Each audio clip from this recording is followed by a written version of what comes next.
कहानी पर बात करने वाले हैं। वो कहानी कि राजस्थान की जमीन, इसके पहाड़, मैदान और ये जो रेगिस्तान है, आखिर ये सब बना कैसे। जी। हम राजस्थान के भू आकृतिक प्रदेशों को समझने की कोशिश करेंगे। और देखिए, प्रतियोगी परीक्षाओं, खासकर आरपीएससी के लिए ये विषय बहुत ही जरूरी है। बहुत जरूरी है। यहाँ से सवाल बनते ही बनते हैं। बिल्कुल। और देखिए, इस कहानी को समझने के लिए हमें समय में बहुत पीछे जाना होगा। मतलब लगभग 100 साल पहले 1912 में अच्छा। जर्मनी के एक विद्वान थे अल्फ्रेड वेगनर। उन्होंने एक सिद्धांत दिया था, महाद्वीपीय विस्थापन का सिद्धांत। राजस्थान की जमीन को समझने की चाबी यहीं छुपी हुई है। ये तो बहुत दिलचस्प है। मतलब राजस्थान के भूगोल का सीधा कनेक्शन इस बात से है कि दुनिया के महाद्वीप कैसे बने। वेगनर ने यही कहा था कि शुरुआत में सारी जमीन एक ही टुकड़े में जुड़ी हुई थी, है ना? एकदम से। उन्होंने इस विशाल भूखंड को पैंजिया नाम दिया था। पैंजिया। हाँ, और उसके चारों तरफ जो महासागर था उसे कहा पैंथालसा। फिर करोड़ों साल पहले कार्बोनिफरस युग में ये पैंजिया 2 बड़े हिस्सों में टूट गया। जो उत्तरी हिस्सा था वो कहलाया अंगारा लैंड और दक्षिणी हिस्सा गोंडवाना लैंड। हाँ, गोंडवाना लैंड। और इन दोनों के बीच एक नया सागर बन गया, जिसे हम टेथीस सागर के नाम से जानते हैं। तो इसका राजस्थान से क्या लेना देना हुआ? देखिए, सीधा लेना देना है। आज का जो हमारा राजस्थान है उसकी बनावट इन्हीं 2 प्राचीन संरचनाओं की देन है। राजस्थान का कुछ हिस्सा गोंडवाना लैंड के अवशेषों से बना है और कुछ हिस्सा उस टेथीस सागर के अवशेषों से। बिल्कुल। ये एक बुनियादी बात है जिसे याद रखना बहुत जरूरी है, क्योंकि आगे की पूरी चर्चा इसी पर आधारित होने वाली है। समझ गई।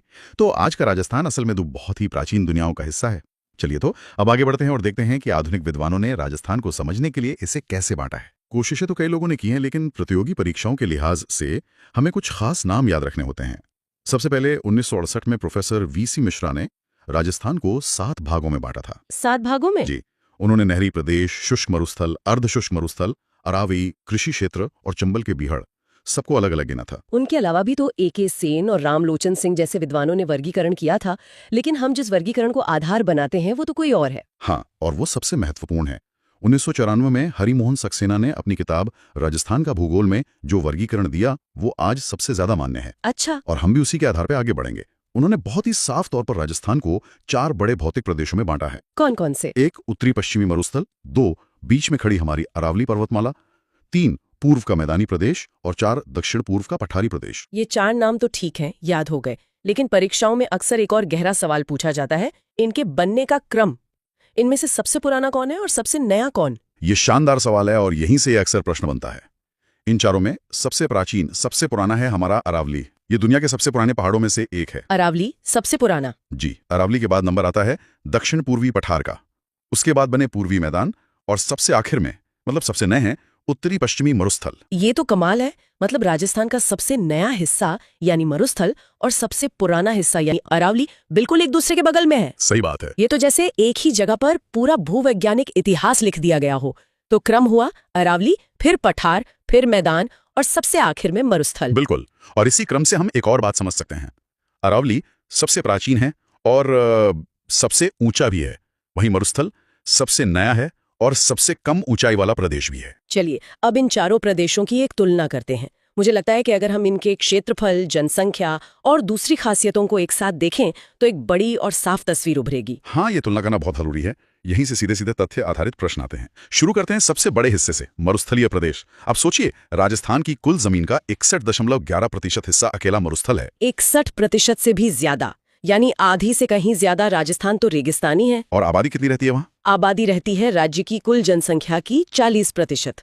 अब इसकी तुलना पूर्वी मैदानों से कीजिए। अच्छा। पूर्वी मैदान क्षेत्रफल में सिर्फ 23% है, लेकिन वहाँ आबादी लगभग उतनी ही यानी 39% रहती है। वाह, ये आंकड़ा तो पूरी कहानी कह देता है। मतलब 61% जमीन पर 40% लोग और 23% जमीन पर 39% लोग। जी। इससे साफ पता चलता है कि जहां पानी और उपजाऊ जलोढ़ मिट्टी है वहां जनसंख्या का घनत्व कितना ज्यादा है। एकदम सही। यही विश्लेषण करने की क्षमता जरूरी है। अब इसमें बाकी 2 को भी जोड़ लेते हैं। अरावली जो पहाड़ी इलाका है वो क्षेत्रफल में लगभग 9% है और वहां राज्य की 10% आबादी रहती है। और हाड़ौती का पठार? सबसे छोटा हाड़ौती का पठार लगभग 6.89% क्षेत्रफल पर 11% आबादी को संभाले हुए हैं। अब अगर इनके निर्माण की बात करें तो हमने शुरू में टेथिस सागर और गोंडवाना लैंड की बात की थी। ये चारों हिस्से किससे बने हैं? बहुत अच्छा पॉइंट।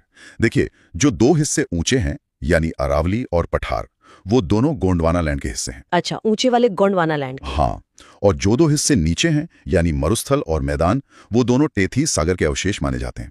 ये याद रखने का एक आसान तरीका है। और मिट्टी और जलवायु भी तो बिल्कुल अलग अलग होंगी इन चारों जगहों की। जाहिर है, मरुस्थल में रेतीली मिट्टी और शुष्क जलवायु, अरावली में पर्वतीय मिट्टी और उप आर्द्र जलवायु, मैदानों में सबसे उपजाऊ जलोढ़ मिट्टी और आर्द्र जलवायु, और हाड़ौती के पठार में काली मिट्टी। हाँ, काली मिट्टी और अति आर्द्र जलवायु। हर प्रदेश का अपना एक अलग चरित्र है। ये तुलना तो बहुत ही फायदेमंद है। अब मेरे हिसाब से हमें सबसे बड़े और सबसे जटिल प्रदेश यानी पश्चिमी मरुस्थल पर गहराई से बात करनी चाहिए। बिल्कुल। अब हम थार के मरुस्थल के अंदर चलते हैं। जैसा कि हमने बात की, ये अरावली के पश्चिम में फैला है और राज्य के 61.11% हिस्से को घेरता है। ये टेथिस सागर का अवशेष है और इसका निर्माण भूवैज्ञानिक समय के हिसाब से हाल ही में प्लिस्टोसीन काल में हुआ है। इसके विशाल आकार का अंदाजा इस बात से लगता है कि इसकी लंबाई करीब 640 किलोमीटर और चौड़ाई 300 किलोमीटर है और यहाँ की प्रमुख नदी लूनी है। वनस्पति के बारे में क्या कहेंगे? यहाँ की वनस्पति को यहाँ के माहौल से लड़ना पड़ता है, इसलिए वो खास होती है। इसे हम जीरोफाइट या मरुद्भिद कहते हैं। मतलब कांटेदार। जी, कांटेदार जड़ झांग और पेड़ जिन्हें कम पानी की आदत होती है। और क्योंकि ये इलाका कभी समुद्र का हिस्सा था, यहाँ अवसादी चट्टानें मिलती हैं और उन्हीं चट्टानों में आज हमें पेट्रोलियम और प्राकृतिक गैस जैसे ऊर्जा खनिज मिल रहे हैं। इतना बड़ा मरुस्थल, क्या ये हर जगह एक जैसा है या इसे भी समझने के लिए आगे बांटा गया है? नहीं, ये एक जैसा बिल्कुल नहीं है। इसे समझने के लिए 2 आधारों पर बांटा जाता है। पहला और सबसे महत्वपूर्ण आधार है बारिश। बारिश? हाँ, एक काल्पनिक रेखा है 25 सेंटीमीटर वर्षा रेखा, जो इस पूरे मरुस्थल को बीच से 2 हिस्सों में बांट देती है। 25 सेंटीमीटर रेखा? तो इसके पश्चिम में जहां बारिश 25 सेंटीमीटर से भी कम होती है, वो क्या कहलाता है? वो कहलाता है शुष्क मरुस्थल, एरिड डिजर्ट। और इस रेखा के पूर्व में जहां बारिश 25 से 50 सेंटीमीटर के बीच होती है, वो कहलाता है अर्धशुष्क मरुस्थल, सेमी एरिड डिजर्ट, या बांगर प्रदेश। बिल्कुल, बांगर प्रदेश। ये तो हुआ बारिश के आधार पर विभाजन, लेकिन जमीन की बनावट में भी तो फर्क होगा। कहीं सिर्फ रेत होगी तो कहीं पत्थर भी होंगे। बिल्कुल, यही दूसरा आधार है धरातल। धरातल के आधार पर मरुस्थल 3 तरह का है। पहला, जिसे हम सब जानते हैं, वो है रेतीला मरुस्थल, जिसे इर्ग कहते हैं। इर्ग? ये बालू का स्तूपों यानी रेत के टीलों वाला इलाका है, जो जैसलमेर में खासतौर पर दिखता है। और बाकी 2 कौन से हैं? दूसरा है पथरीला मरुस्थल, जिसे हम्माद कहते हैं। ये चट्टानी इलाका है जहां रेत के टीले नहीं मिलते, जैसे पोखरण और फलौदी के आसपास। और तीसरा है मिश्रित मरुस्थल, जिसे रैग कहा जाता है। यहाँ रेत, कंकड़ और पत्थर सब कुछ मिला जुला होता है। ठीक है, तो अब हम शुष्क मरुस्थल पर ध्यान केंद्रित करते हैं, जहाँ बारिश सबसे कम होती है। आपने कहा कि वहाँ कुछ हिस्से में टीले हैं और कुछ में नहीं है। हाँ, ये एक और महत्वपूर्ण विभाजन है। शुष्क मरुस्थल का भी करीब 41.5% हिस्सा ऐसा है जहाँ बालू का स्तूप नहीं है। ये बालू का स्तूप मुक्त प्रदेश है। और बाकी 58.5% हिस्से में बालू का स्तूप पाए जाते हैं। जी। तो पहले इन बालू का स्तूपों यानी रेत के टीलों की ही बात कर लेते हैं। ये तो कई तरह के होते होंगे। परीक्षाओं में इनके प्रकारों से जुड़े सवाल बहुत आते हैं। हाँ, और ये बहुत ही रोचक विषय है। हवा जब रेत को एक जगह जमा करती है तो अलग अलग तरह की आकृतियां बनती हैं। सबसे मशहूर है बरखान। ये आधे चांद की तरह दिखने वाले टीले होते हैं। बरखान? यस। मैंने सुना है ये बहुत ज्यादा गतिशील होते हैं। बहुत ज्यादा। ये मरुस्थल के सबसे ज्यादा विनाशकारी टीले माने जाते हैं, क्योंकि ये बहुत तेजी से आगे बढ़ते हैं और मरुस्थलीकरण को बढ़ाते हैं। मतलब ये टीले इतने ज्यादा चलते हो कि रातों रात किसी का खेत या रास्ता भी रेत के नीचे दब सकता है। बिल्कुल, ये चूरू के भालेरी गांव में बहुत देखे जाते हैं। आधे चांद के अलावा और कौन सी आकृतियां बनती हैं? अगर हवा एक ही दिशा में सीधी चल रही है तो उसकी दिशा के समानांतर लंबे लंबे टीले बनते हैं, जिन्हें अनुदैर्ध्य कहते हैं। और अगर हवा की दिशा के समकोण पर यानी आड़े टीले बने तो उन्हें अनुप्रस्थ कहा जाता है। और एक पैराबोलिक भी होता है ना, उसकी क्या खासियत है? पैराबोलिक बहुत दिलचस्प है। इसकी आकृति महिलाओं की हेयरपिन जैसी होती है और ये बरखान के ठीक उल्टी दिशा में बनता है। लेकिन इसकी सबसे बड़ी खासियत जो परीक्षा के लिए जरूरी है वो ये है कि पूरे थार मरुस्थल में सबसे ज्यादा संख्या में यही पैराबोलिक टीले पाए जाते हैं। ये तो चौंकाने वाली बात है। हम सब बरखान को सबसे मुख्य समझते हैं, लेकिन असल में सबसे ज्यादा पैराबोलिक है। जी। और वो तारे जैसे दिखने वाले टीले? हाँ, उन्हें तारानुमा स्तूप कहते हैं। जब हवा अलग अलग दिशाओं से चलती है तो तारे जैसी आकृति बन जाती है। ये जैसलमेर के मोहनगढ़ और पोकरण में मिलते हैं। ठीक है, ये तो हुई टीलों वाले प्रदेश की बात। अब उस 41.5% हिस्से के बारे में बताइए जहां टीले हैं ही नहीं। वो कैसा दिखता है? वो एक चट्टानी इलाका है।